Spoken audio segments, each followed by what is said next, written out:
Keeping up with the trend of women athletes, let us now welcome our final guest of the day, an inspirational mountaineer and sportswoman who, despite losing one leg, has gone on to scale 7 of the most challenging peaks of the world. She defines grit. She defines determination. Let us look at a video, after which I would like to invite on stage Arunima Sinha. मैं अपने past के जितनी भी चुनौतियां रही, जितनी भी problems रही हैं, मैं उनके बारे में सोचती हूँ। और जितना सोचती हूँ, क्योंकि मुझे ये लगता है कि जैसे अभी दिव्यांगता का ही ले लीजिए, या तो मैं दिव्यांगता का माला अपने जीवन भर अपने गले में लगा के रखूँ, या फिर उसके बारे में सोचकर बैठ जाऊँ, या फिर उसके बारे में सोचकर कुछ नेक्स्ट करने की सोचूँ। आप यकीन मानिए, हमेशा जितनी प्रॉब्लम्स मेरे जीवन में रही है, उसके बारे में एक एक चीज़ें सोच कर मुझे नेक्स्ट लेना है और इस ज़िंदगी से निकल कर नए ज़िंदगी में जाना है। हमेशा मुझे ये इंस्पायर करता है और कहीं ना कहीं मेरे परिवार का बहुत बड़ा हाथ है। और मेरा जैसे अगर कटा हुआ पैर है, कोई भी इंसान अपनी कमजोरी को अगर सबसे बड़ी ताकत बना लेता है तो उसको कोई रोक नहीं सकता है। मस्ती करते हैं कि एकदम नॉर्मल की तरह, जैसे आप हैं, सारे लोग हैं, आम इंसान जैसे सभी करते हैं, वैसे अपने परिवार के साथ में, अपने छोटे से बच्चे के साथ में, इवन अपनी माँ, मेरी मदर इन लॉ है, मेरी पूरी फैमिली है, छोटे छोटे बच्चे हैं, उनके साथ में खेलना, आप यकीन नहीं करेंगे, हम उनके साथ पूरी तरीके से खेलते हैं। हमारा कालू है, छोटा सा एक डॉग है, उसके साथ खेलते हैं। और लेकिन ये ज़रूर है कि जब खेलते हैं हम उसमें भी कैसे, अगर वो छोटी छोटी चीज़ों को ले, घर की साफ़ सफाई, ये सारी चीज़ें बच्चों को सिखाना, उसमें बातचीत करते करते ही सिखाना। खाना बनाने का मुझे बहुत, अगर आपको अच्छी कहानी, मुझे बनाने का शौक़ बहुत है, नई नई चीज़ें बनाने का और फिर देने का खाने। लेकिन हाँ, मुझे तारीफ़ ज़रूर चाहिए फिर। मैं गाने भी सुनती हूँ, सिंगिंग, किताबें पढ़ना। मेन बात करें तो मेरा परिवार ही है, मेरा स्ट्रेंथ है। अभी इस समय की बात करेंगे कि तो अभी सिंपल है, अभी तो नॉर्मल योगा कर लेना, थोड़ा बहुत एक्सरसाइज कर लेना, सिंपल। होता क्या है कि जब आप जीवन में किसी चीज़ को लेकर के गोल बनाते, एक टारगेट लीजिए, सिंपल एक चीज़ कि आज पूरा का पूरा होल डे हम एक काम ये करने वाले हैं। और ये वैल्यूज़ मुझे लगता है हर किसी के जीवन में होने चाहिए। प्रेशर कभी कभी जीवन में ऐसा आता है मेरे, और कभी ये लगता है कि स्टार्टिंग में लगता है 2, 4 मिनट, 5 मिनट, 10 मिनट, लेकिन जब उसको समझने के मिलता है कि हाँ उसको समझ लिया हमने, बहुत ज़्यादा प्रेशर नहीं होता। आपने मेरा आज देखा है, मेरा बीता हुआ कल काफ़ी चुनौतियों भरा था। क्या आप मेरी कहानी जानना चाहेंगे? फर्स्ट ऑफ ऑल लिटरली आप सब, मैं अडानी ग्रुप का थैंक यू करना चाहूँगी सर, आपको थैंक यू करना चाहूँगी कि आज मुझे आप सबके बीच में बात करने का मौका मिला। ये मेरे लिए भी सौभाग्य की बात है। और सबसे बड़ी बात है, मैं आपको धन्यवाद इसलिए देना चाहती हूँ क्योंकि ज़्यादा से ज़्यादा मुझे युवा दिख रहे हैं, और सर आप मुझे सुने, ये मेरे लिए सौभाग्य की बात है। और ये मेरे लिए ही कह सकते हैं ना कि बहुत कम मौका मिलता है, तो ये मेरे लिए सौभाग्य, इसलिए मैं सर आपको धन्यवाद देना चाहूँगी। अब मैं कोई स्पीकर नहीं हूँ सर, मैं एक नॉर्मल बस माउंटेनियर हूँ, एक प्लेयर हूँ, और परिस्थितियों ने मुझे लाके यहाँ खड़ा कर दिया। मैं बस कुछ चीज़ें बताऊँगी कि मेरे पिताजी आर्मी में थे, माँ मेरी स्वास्थ्य डिपार्टमेंट थी, स्वास्थ्य विभाग में थी। बचपन में ही घर में आर्मी माहौल था, और मैंने शुरू से ही मेरी ज़िंदगी को बदलने में मेरे माता पिता का बहुत बड़ा हाथ है। और स्टार्टिंग से, जब मैं बताऊँ 6 क्लास से मैंने खेलना शुरू किया था। वॉलीबॉल में 7 टाइम नेशनल प्लेयर रह चुकी हूँ। तब तक ज़िंदगी बहुत अच्छी चल रही थी, लेकिन अचानक एक भयंकर ट्रेजेडी हो जाती है और मेरा पैर कट जाता है। शरीर का एक अंग जब कट जाता है आपका, मैटर नहीं करता हो कि मेल है फीमेल है, मैटर सिर्फ इतना करता है ये कि इंसान है, और सारी आलोचनाएं आपके खिलाफ हो। जब मेरा पैर कटा था, जब मैं हॉस्पिटल में थी, मीडिया का कहना था कि अरुणिमा के पास टिकट नहीं था, टीटी आने पर अरुणिमा ट्रेन से कूद गई। नेक्स्ट डे जब मैंने पेपर पढ़ा था तो उसमें ये था कि अरुणिमा सुसाइड करने के लिए। कैन यू इमेजिन, जिस इंसान का शरीर का एक अंग कट चुका है, पूरी ज़िंदगी का पता नहीं व्हील चेयर या बेड से कभी उठ पाएगी कि नहीं। मैं बेड से उठ नहीं सकती थी, मेरे स्पाइन में 3 फ्रैक्चर्स था। लेकिन जब मैंने देखा है उसको, मैं एक मध्यम वर्गीय फैमिली से हूँ, मैं अपनी बातें उस वार्ड में चिल्ला चिल्ला के बोलने की कोशिश कर रही थी और बताने की कोशिश करी मेरे पास टिकट है, और मैं प्रॉपर टिकट लेके जा रही थी और सुसाइड के लिए नहीं गई थी, लेकिन मैं समझा ही नहीं पा रही थी किसी को। तब मैंने हॉस्पिटल के बेड से डिसाइड किया ठीक है आज आपका दिन है, जितना चाहो बोल लो, कल मेरा दिन आने वाला, मैं प्रूफ कर दूंगी कि मैं क्या हूँ। और हॉस्पिटल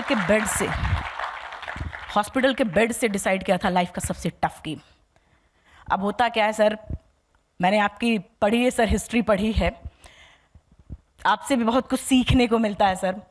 जब हम लीक से हटकर कोई गोल बनाते हैं तो हमारे आसपास के लोग, बहुत करीबी लोग ही कहते हैं क्या पागलपन है, तो अरुणिमा पागल है, माउंटेनिंग करने के लिए सबसे ज़्यादा ज़रूरी है पैर, वो तेरे पास नहीं है।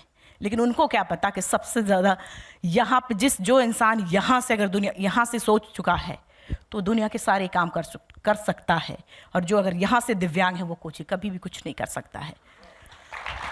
तो मैंने हॉस्पिटल में ही जब मैंने गोल बनाया था तो मैंने मुझे पूरा एक टीम चाहिए थी, एक कोई ऐसा हो जो मुझे समझा सके, मुझे बता सके, एटलीस्ट कोई हो ऐसा हर कोई। जब मैंने डोर टू डोर जब बात की कि मुझे स्पॉन्सर चाहिए, मुझे ऐसा कोई लीडर चाहिए जिसके साथ मैं माउंटेनिंग सीख सकूं, लोगों ने फ्रंट से मुझे कहा अरुणिमा ये पागलपन है। यकीन मानिए उस दौरान जब मैं हॉस्पिटल में थी या फिर जब माउंटेनिंग की ट्रेनिंग में तब मुझे जब लोग पागल बोलते थे तो मुझे बहुत इरिटेशन और गुस्सा आता था। लेकिन आज की डेट में जब लोग मुझे मेरे गोल के प्रति पागल बोलते मुझे बहुत खुशी होती, क्यों? क्योंकि मुझे उस पागलपन का मतलब समझ में आ गया है।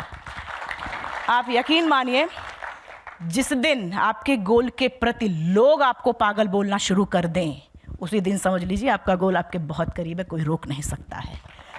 और ये मेरी कोई किताब की बातें नहीं है सर, एक एक पल का मेरा खुद का एक्सपीरियंस है। मैं छोटा सा मैं बताऊं कि जब मैंने फर्स्ट टाइम कहता है मेरी लाइफ की जो मेरी ज़िंदगी बदल देने वाली मेरी माँ और मेरी दूसरी माँ बछेंद्री मैम, भारत की पहली, आई थिंक आप सभी लोग उनको जानते हैं। तो उन्होंने फर्स्ट टाइम जब मैं मिली हूँ, मेरे पैरों से हॉस्पिटल से निकलते लोग क्या सोचते हैं, घर जाना, जॉब करना और जीवन यापन करना। यकीन मानिए मैंने कभी सोचा ही नहीं, मेरे दिमाग में सिर्फ एवरेस्ट था। और इसलिए मैंने फर्स्ट टाइम घर से, मैं इतना वीवीआईपी नहीं थी कि एक फ़ोन करती मेरा वेटिंग टिकट कंफर्म हो जाता, ऐसा कुछ भी नहीं था। मैं गई हूँ रेलवे स्टेशन तो मेरा वेटिंग टिकट था, मैं बैठ नहीं पा रही थी। और ट्रेन से बाहर निकली हूँ, लास्ट कंपार्टमेंट हैंडीकैप कंपार्टमेंट होता है, तो ये बहुत सारे लोग बैठे हुए थे उसमें। जब मैं घुसी हूँ तो भाई एक महाशय थे, उन्होंने कहा कि आप अपना सर्टिफिकेट दिखाइए। अभी मैं नया दिव्यांग हुई थी, मुझे क्या पता कि सर्टिफिकेट क्या होता है। तो मैंने पैर ही खोल के उनको दे दिया। मैंने कहा इससे बड़ा सर्टिफिकेट मेरे पास क्या होगा। फाइनली मुझे ऊपर की पूरी सीट, मतलब 2 पोल थे ऐसे, मैंने क्लाइम करके ऊपर मैं सीट पे मिला था। मुझे पूरी रात सीट में मुंह छुपा के मैं रोई थी कि आज ये दिन आ गया कि मुझे हैंडीकैप कंपार्टमेंट में बैठना पड़ रहा है। 22-23 साल तक जो लड़की एकदम नॉर्मल हो, सब कुछ कर रही हो, और अचानक उसका एक पैर कट जाए। हमारे यहाँ सबसे बड़ी मध्यम वर्गीय फैमिली में सबसे बड़ी प्रॉब्लम तो यही होती है। लोग सोचते हैं अरे, हमारी दादी नानी कहती थी सर, अरे अरुणिमा तुमसे शादी कौन करेगा। बड़ी प्रॉब्लम थी। तो वो दया दृष्टि वाला वो मैं निकाल देना चाहती थी हमेशा से। फर्स्ट टाइम जब बछेंद्री मैम के ऑफिस की सीढ़ियाँ में चढ़ रही तो आई, मेरे पैरों से ब्लड आ रहा था, स्टाम्प एकदम नया था, घाव एकदम नए थे, दूसरे पैर में भी मेरे रॉड है, प्लेट और रॉड है सर। जब मैंने स्टिचेस लगे हुए थे, जब सीढ़ियाँ चढ़ रही थी पैरों से ब्लड आ रहा था। बछेंद्री मैम बाहर ही आ गई और मेरे ऐसे कंधे पे हाथ रखा और बोला कि अरुणिमा इतना जल्दी क्यों। जब मैंने अपना प्रपोजल बताया कि मुझे माउंटेनिंग करना है, एवरेस्ट के लिए ट्राई करना है, उन्होंने मेरे कंधे पे हाथ रखा, बोला कि अरुणिमा तूने अपने अंदर तो एवरेस्ट फतह कर लिया, अब तो सिर्फ लोगों के लिए है। यकीन मानिए कोई एक ऐसा था पूरी दुनिया में जो मुझ पे थोड़ा बहुत विश्वास कर पा रहा था, कोई कर ही नहीं रहा था। सबसे बड़ी प्रॉब्लम मेरे लिए कोई कर ही नहीं रहा था मुझ पे। और फिर उन्होंने कहा कि अरुणिमा फिर भी एवरेस्ट आसान नहीं, अच्छे अच्छे के हौसले तोड़ दे, देखते तू कितनी देर तक रुकती है। वाकई में कहने और करने में बहुत फ़र्क होता है। जब मैं माउंटेन पहुंची हूँ, ऐसे ये रोड हेड था और ये बेस, ऐसे नीचे बेस कैंप था और भाग के जाते थे लोग। छोटा सा पीक होता था, मैं शॉर्ट में बताऊं, अगर छोटा सा पीक होता तो सूर्या टॉप करके लोग जाते थे, नॉर्मल लोग जाते तो समिट करके वापस आते। मैं ईमानदारी से बताऊं, कभी भी स्टार्टिंग में मैं उस पीक को समिट ही नहीं कर पाई। हर बार जब भी मैं जाती, वेदर, अभी आपकी अपनी ज़िंदगी का कोई भी टारगेट, हर चीज़ का एक टाइम लिमिट होता है। अगर उस टाइम लिमिट में हमने किया तो ठीक है, नहीं तो ज़िंदगी गोल्ड चांस कभी कभी देती है। जैसे मेरे लिए ये गोल्ड चांस है कि सर मैं आपसे मिली हूँ आज, तो ये गोल्ड चांस कभी कभी मिलता है। मैं जब स्टार्ट करती और हर बार मुझे मेरे पैरों से कभी ब्लड आता, कभी स्वेलिंग हो जाता, कभी वेदर में स्लो चलती तो वेदर फटाफट एकदम ख़राब हो जाता, स्नो गिरने लगता, हर बार मुझे वापस कर लिया जाता था। और 8 महीने हो गए थे मुझे करते करते। आज यहाँ इस अच्छे से जगह पे आकर मैं आप सबको चाहे जितना मोटिवेट करूँ, या फिर शायद आप सभी ने सुना होगा ऐसे स्टोरीज़ को, लेकिन मुझे लगता है कि सबसे बड़ा मोटिवेटर कौन होता है? हम खुद, हमारी अंतरात्मा। जिस दिन किसी भी लक्ष्य के प्रति हमारी अंतरात्मा जागती, हमें कोई नहीं रोक सकता है। मैं कैंप में गई हूँ, कैंप में थी और टेंट के अंदर गई, मैंने खुद को बोलना शुरू किया कि अरुणिमा, तुम्हारा जो सोच है वो दुनिया की सबसे टॉलेस्ट पीक है और ये छोटा सा सूर्य टॉप समिट नहीं हो रहा है। आप यकीन, मैंने खुद को पुश करना शुरू किया था। और फिर नेक्स्ट डे रात को 3 बजे हमने बैकपैक किया और उस रास्ते से अभी मैं 8 महीने हो गए थे मुझे जाते जाते, और वो इक्विपमेंट्स और वो नॉट रोप लगाना सब कुछ बहुत अच्छे से मैं जान गई थी। फिर मैंने भागना शुरू किया है और उस दिन मैंने खुद को तय किया था आज मैं पहले पहुंचूंगी, चाहे कुछ भी ब्लड निकले, स्वेलिंग हो, कुछ भी हो। सिर्फ माइंड में वही था। और यकीन मानिए करीब 20 मिनट पहले मैं सूर्य टॉप पर थी। और मैं आपको बताऊं कि लोगों के लिए बहुत छोटा पीक था, लेकिन मेरे लिए एवरेस्ट जर्नी का पहला स्टेप था। मैं ऐसे झुक के, मैं बहुत खुश थी कि आज मेरे पास जो भी बिस्किट वगैरह था मैं खा रही थी और झुक के ऐसे देख रही थी। जो नॉर्मल लोग थे वो धीरे धीरे क्लाइंब करके आ रहे थे, तो मुझे खुशी हो रही थी। लिटरली बताऊँ, मैं खुशी हो रही थी। और उससे ज़्यादा खुशी तब हुई जब वो सारे लोग पीक पे आ गए और मुझसे ये पूछते, मैडम खाते क्या हो? और हमारे साथ ये आप इतना अच्छा हमारे सामने आप अपना प्रोस्थेटिक पहन रहे थे, दूसरे पैर में भी आपके स्टिचेस और ये सब रॉड है, फिर कैसे कर सकते हो? अब बैकपैक भी ढेर सारा है, कैसे कर सकते? मैंने सिर्फ इतना बोला, जो मेरा गोल है मेरा पैशन है, जो मेरा गोल है मेरा जुनून, मेरी ज़िंदगी में मेरी ज़रूरत है। कोई भी गोल जब आपका जुनून बन जाता है, जुनून आपसे वो करवाता है जो शायद हम खुद नहीं कर पाते। तो मेरा जो ये एवरेस्ट का था वो मेरा जुनून है, मतलब पूरी तरीके से बन चुका, क्योंकि वो जो दया दृष्टि वाला था मुझे निकाल कर, जो एक सुसाइड का मेरे पास एक नोट लग गया था कि अरुणिमा सुसाइड के लिए गई थी, वो बदल देना था मुझे। फाइनली मैं आपको सर थोड़ा सा एवरेस्ट का बताऊं। मैं लास्ट का बताती हूँ कि दुनिया की सबसे लास्ट टाइम जब मैं हिल स्टेप पे पहुंची हूँ, शेरपा ने मुझसे कहा, अरुणिमा वापस चल, जिंदगी रही दोबारा ट्राई करना। जस्ट हिल स्टेप के बाद एवरेस्ट समिट, ऐसे छोटे छोटे लोग दिखते हैं, चाइना साइड से आते हैं तो दिखते हैं, छोटे छोटे दिखते हैं। अब मेरे सामने मेरा टारगेट है, या फिर शायद आप सब में से कोई भी होता, आपके सामने आपका टारगेट है और कोई आपसे ये बोले कि वापस जा, कैसा लगता है? ये लगता है ना, सबसे बड़ा दुश्मन तो मेरा यही है जो नहीं चाहता मैं एवरेस्ट सबमिट करूं। मैंने शेरपा को अभी एक ही जगह पे खड़े होके, अगर खड़े हो जाते हैं तो पैर जमना शुरू हो जाते हैं, उंगलियां जमना शुरू हो जाते हैं। मेरा एक पैर ना होने के फायदे मुझे बहुत हैं, आराम से एयर क्रॉस होते हैं, उस पैर का सॉक्स इसमें भी मैं पहन लेती हूँ ईजिली, और आराम से मैं कहीं भी इसको खोल कर रख दूँ तो कुछ भी फर्क नहीं पड़ता। तो मतलब बहुत मुझे ऐसा नहीं है कि बहुत वो मुझे, और सही पूछे कि मेरी सबसे बड़ी कमजोरी मेरी सबसे बड़ी ताकत है वही। मैंने शेरपा को बोला कि क्यों आप क्यों बोल रहे हैं कि वापस चलें? तो बोला कि तेरा ऑक्सीजन खत्म हो रहा, जिंदगी रही दोबारा ट्राई करना। तो ऑक्सीजन खत्म हो रहा, सामने एवरेस्ट है, मेरे मन में आ रहा मैं दौड़ूं और दौड़ के पहुंच जाऊं, अफसोस कि माउंटेन में दौड़ नहीं सकते, अब तू कह रहा मुझे वापस चले जाए। मैं शेरपा को बोला, कभी कभी लाइफ में मैं अपनी बात अगर बताऊं, कभी कभी लाइफ में ऐसा होता है कि हमारे आसपास कोई और फैसला लेने, मतलब डिसीजंस लेने वाला नहीं होता। इतनी मुश्किल परिस्थिति हो जाती है, लेकिन डिसीजंस लेना जरूर है। कोई छूटेगा या फिर कोई टूटेगा, ऐसा वाली परिस्थिति आ जाती है, या फिर कोई मरेगा या फिर जिएगा, ऐसी परिस्थिति आ जाती है। मेरे साथ सेम वही थी। शेरपा जब बार बार या तो जिंदगी रहेगी या फिर जिंदगी जाएगी, दोनों में से एक चुनना था।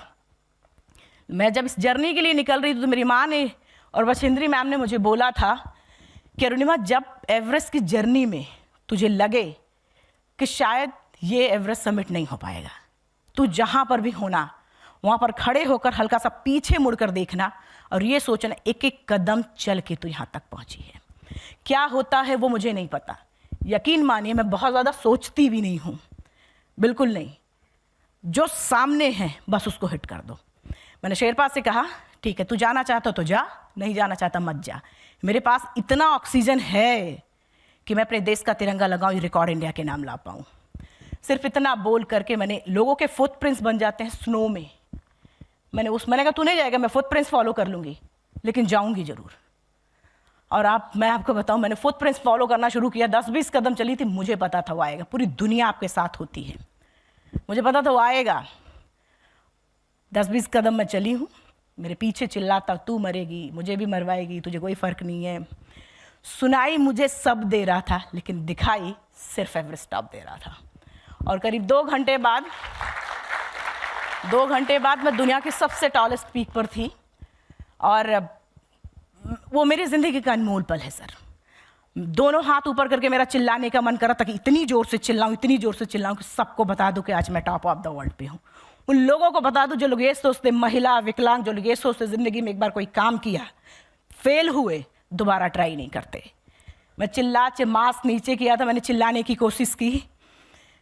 शेरपा मुझे बोल रहा क्यों तू माउंटेन, पता है माउंटेन में चिल्लाए नहीं, तू क्यों चिल्ला रही है? मैंने, तू नहीं समझेगा, थोड़ा तो चिल्ला लेने दे। और मैंने चिल्लाने की कोशिश की थी। मेरे पास बहुत सारे जो माउंटेनियर्स पुराने गए थे, मैंने उनका एक्सपीरियंस जानने की कोशिश की थी। तो उनका ये था कि किन्हीं कारणों से वो वीडियोस और फोटोज़ नहीं ले। मैं आपको बताऊं सर, मैं डाउन सूट में अपने बॉडी से टच करके कैमराज और बैटरीज लेके गई थी। जब मैंने स्टॉप पे कैमराज और बैटरीज निकालना शुरू किया है, तो शेरपा बोला, ओ तेरा 1 किलो का वेट तो यही है, तो इसलिए धीरे चल रही थी। और मैंने कहा नहीं प्लीज़ फ़ोटोज़ निकाल लो। उसने फ़ोटोज़ तो निकाल ली थी, बात तो हमारी तब बिगड़ गई थी जब मैंने उसको वीडियो बनाने को बोला। हमको प्लीज़ वीडियो बना लो। कह रहा टॉप ऑफ द वर्ल्ड पे और 8,848 मीटर की तुझे वीडियो बनाने की सोच रही है, मर जाएगी तू। कहा प्लीज़ बना लो। शायद आप लोग भी सोच रहे क्या अरुणिमा ये लीडरशिप है? ये तो सीधा सुसाइड है। जब या तो सबमिट करो, देन अगेन सक्सेसफुली नीचे आप बेस कैंप तक आते, तब वो आपका पूरी तरीके से मारा जाता है। पता वो वीडियो मैंने बनाने की क्यों सोची? मुझे पता था जितना ऑक्सीजन मेरे पास है उतने में मैं कैंप 4 नहीं पहुंच सकती। तय था मैं पहुंच नहीं सकती उतने में, कभी भी ख़त्म हो सकता है। इसलिए मैंने शेरपा से कहा कि होता क्या है, शायद आप लोग भी होंगे कि जब भी किसी चीज़ पे कोई चीज़ अब जब करते हैं तो उसके बारे में जितना हम जानते हैं उतना आसान हो जाए उस चीज़ को करने में। सेम हमारा है कि जिस माउंटेन को क्लाइंबिंग के लिए हम जाते हैं, उसको सोचते हैं कि हाँ ये सबमिट करेंगे, तो सबसे पहले उसके बारे में जानने की कोशिश करते हैं। जितना हम उसके बारे में जानते हैं उतना आसान हो जाता हमारे लिए उसको करने में। तो मुझे पता था जितना ऑक्सीजन मेरे पास उतने में कैंप 4 नहीं पहुंच सकते। मेरे दिमाग ने एक्सेप्ट कर लिया था शायद जिंदा ना जाऊं। इसलिए मैंने शेरपा को बोला तू भी ये वीडियो बना, अगर मैं जिंदा नहीं जाती ये वीडियो मेरे भारत पहुंचा देना, पूरे यूथ तक चला जाएगा। और उस वीडियो में मैंने 1 से 2 ही मिनट का वो वीडियो है, मैंने उस वीडियो में सिर्फ इतना बोला कि आज ऐसी हालात होने के बाद भी अगर मैं टॉप ऑफ द वर्ल्ड पे आ सकती तो आप क्यों नहीं। ज़रूरत सिर्फ सोच, गोल और फोकस, इतना फोकस कि ऊपर वाला भी देने पे मजबूर हो जाए।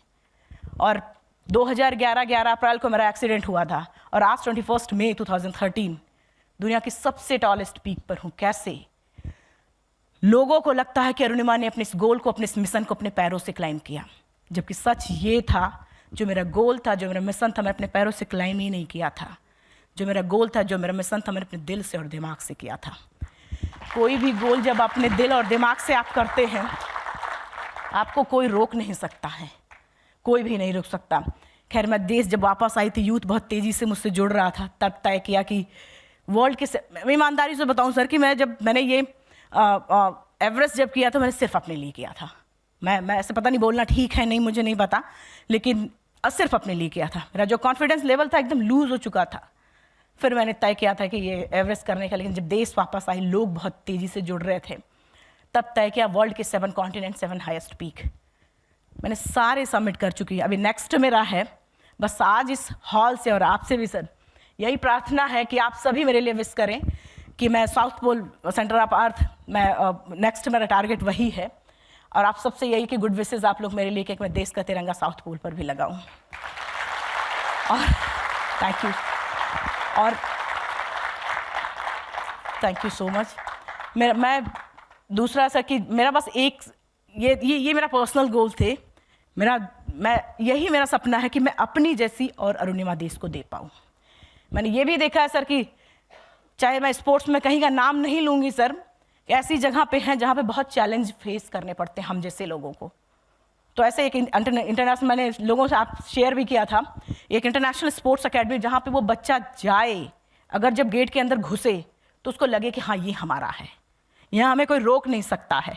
ऐसा एक इंटरनेशनल स्पोर्ट्स अकेडमी में बनाना चाहती हूँ कि जिससे वो बच्चों को ये फील हो कि हाँ इसमें हमें कोई रोक नहीं सकता, वो सब कुछ वहाँ वो कर सकते। प्रोस्थेटिक अभी जो इंडिया का है बेसिक है, उतना अच्छा भी जैसे हमारा, मुझे किसी ने इसको डोनेट किया था जिससे मैं अच्छे से क्लाइंबिंग कर पाती हूँ। और अगर इंडिया के प्रोस्थेटिक्स अगर आप करना चाहेंगे तो नहीं कर पाएंगे। तो बस ऐसा है कि अगर आपका उसमें साथ होगा तो ऐसे बच्चों को सपोर्ट मिल पाएगा। और क्योंकि औरों में भी पोटेंशियल है, बस उनको वो चीज़ें नहीं मिल पा रही हैं। और मुझे एक बार मैं फिर से आप सभी का, अभी किरण ने एक बात बोली थी कि वाई मी, किरण ने कहा था वाई मी। यकीन मानिए हर कोई शायद यही बोलता है कि वाई मी, जब भी कोई ज़िंदगी में प्रॉब्लम्स परेशानियाँ आती हैं, वाई मी, एक्सीडेंट्स होता है ऐसा कुछ, तो हमेशा कहता वाई मी, क्यों सिर्फ मैं ही क्यों। मेरे ज़िंदगी में जब जब प्रॉब्लम्स आई है, ये भी इवन ऐसा नहीं है कि अभी नहीं आती, अभी भी लगातार, तब प्रॉब्लम्स कुछ और थे, अब कुछ नए तरीके के हैं, तो प्रॉब्लम्स ही आती हैं। तो जब भी मेरे ज़िंदगी में प्रॉब्लम्स आती, मैंने हमेशा कहा, मैंने ये नहीं बोला कि वाई मी, मैंने ऑलवेज हमेशा यही कहा कि ट्राई मी। तो आप भी यही कहिए कि ट्राई मी। तो एक बार फिर से मैं आप सबका बहुत बहुत धन्यवाद, पूरे अडानी फैमिली, पूरे परिवार को बहुत बहुत धन्यवाद। सर आपका बहुत बहुत धन्यवाद कि आप सब ने मुझे बुलाया है, ये मेरे लिए सौभाग्य के बाद मैम आपका भी बुलाया है, इसके लिए बहुत बहुत धन्यवाद। Thank you so much, thank you.